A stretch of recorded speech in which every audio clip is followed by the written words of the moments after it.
I've never been a camping person. The dirt, the bugs, the nights in sleeping bags that somehow feel like concrete by morning. Just not my thing. But growing up, my dad was a hardcore outdoorsman.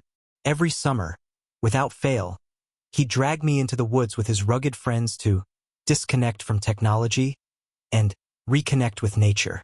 By the time I hit sophomore year of high school, I was done. I begged him to let me bring a friend along. He surprisingly agreed. That friend? Charles, a Boy Scout through and through, basically a wilderness Swiss Army knife. You'd think bringing a camping enthusiast would make things worse. But Charles had this calm, teasing energy. He made fun of my complaints, sure, but never in that "you're weak if you don't love the outdoors" way. For the first time, I felt like I had a survival partner, someone who could actually make this ordeal bearable. Then reality hit. The campsite booking was a disaster. Instead of a quiet, isolated forest, we were dumped into what could only be described as a glorified suburban playground. Indoor bathrooms, paved walkways, even a miniature amusement park next door. My dad was livid. Charles couldn't stop joking about how unreal this camping experience was. I tried to ignore him. Once we set up the tent. Thanks mostly to Charles's flawless setup skills, we tried to settle in. After dinner, we slipped away under the guise of organizing our gear.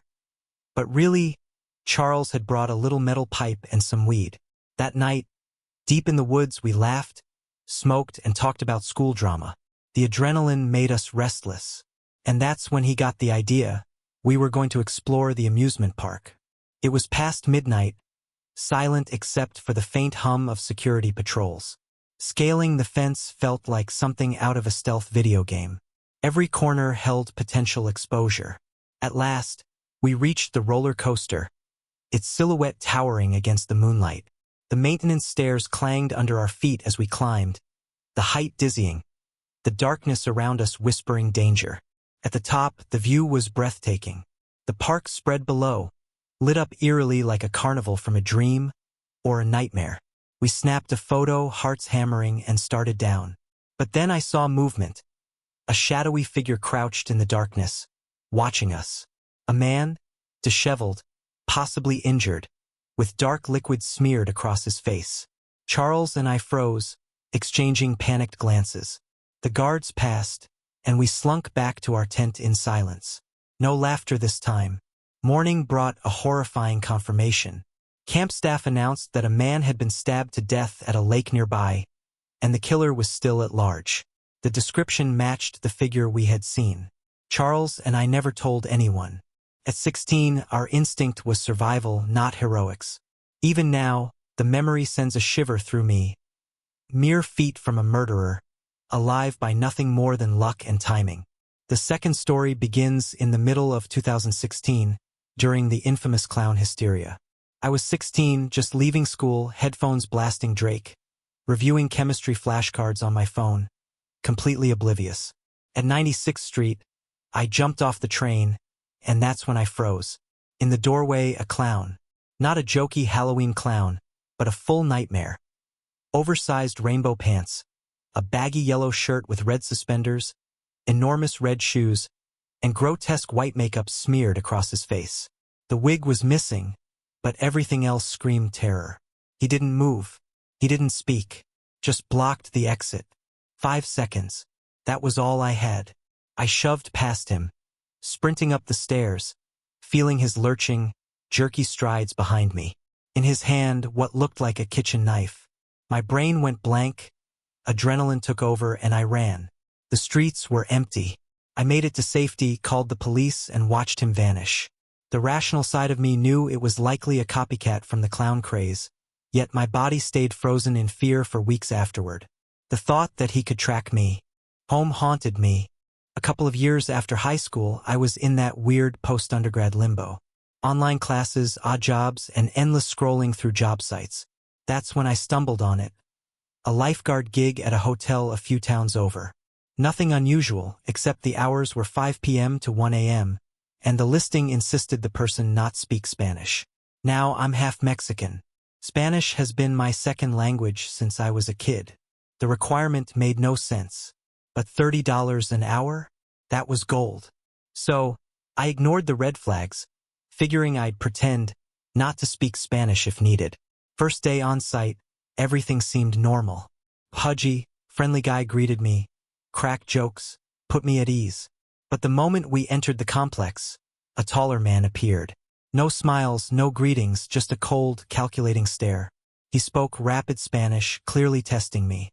I froze, playing clueless, and after a few tense seconds, they both laughed like it had been a setup. The taller man introduced himself as Esteban, the other as Heath. My job was straightforward. Guard the pool, collect fees from outsiders, and strangest of all, let anyone with a blue wristband into a huge building behind the pool, which they called the pool house. I didn't ask questions. The first few weeks were normal, kids swimming, people paying fees, but then the wristbands started appearing. Not just one or two, but groups. Patrons became friendly, starting small conversations in Spanish. Slowly, pieces fell into place. That pool house? Not a pool house at all. Something shady was happening inside: illegal gambling, trafficking, money laundering. And I was unknowingly the gatekeeper. I should have left. I should have walked away. But there was a strange allure. The money, the attention, the power of being in the middle of something I didn't fully understand. Then it escalated. One day, a child strayed into the deep end. Reflex took over. I dove in, pulled him out. Everyone cheered, and for a moment I felt like a hero. Esteban himself emerged, thanked me personally, saying I'd saved a life. Later, I realized it was his son.